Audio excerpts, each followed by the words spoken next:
So that question was from Sally Dix, local mom and executive director of Bravo. Over the last year, working moms have experienced stress, anxiety, and burnout. How do we cope with this and all the chaos? And how do we help our friends who are struggling? We're going to start with Christina on this question, and we're going to round this out with the last question. Again, folks that are watching, please pop your questions in the chat if you have them. Christina? All right, that's such a great question. So I think one of the hardest parts this past year is because we've been so isolated. So we've been isolated from our work families, because many of us are working remotely. We've been isolated from our spiritual families. We've been isolated from our friends and our social networks. And we just all of the things that the human relationships, and we talked earlier about how important that connection and a human relationship is.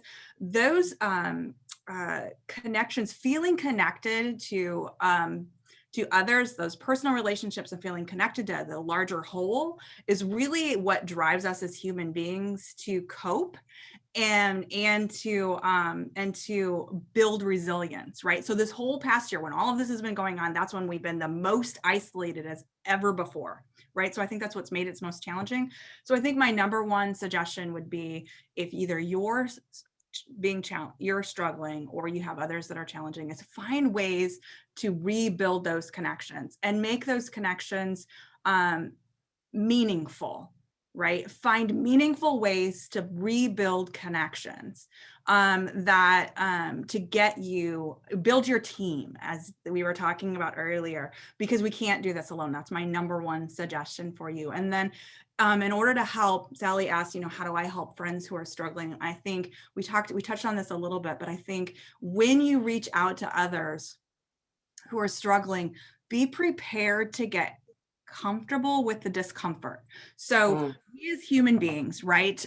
We naturally are not comfortable when it's uncomfortable. And if you reach out to a friend who's really struggling, your natural instinct is either going to be to probably be one of two things: to kind of withdraw because it's uncomfortable for you, or to try to make that quick fix, like Shireen was talking about, oh, you're going to be okay, or maybe you should just try some exercise or whatever. No, I'm going to ask you to challenge you to not do that, and instead to just kind of lean into the discomfort. And I think the number one thing that you can do when someone's struggling is to really just be the person. We talked about it a little bit earlier, to just listen, non-judgmental listening and being is the best thing you can do to validate that person. Because if you withdraw or you try to quick fix, you're actually further isolating them. That's almost like, I know it's well-meaning, but it's almost the worst thing you can do, because it makes the person feel less heard, more isolated.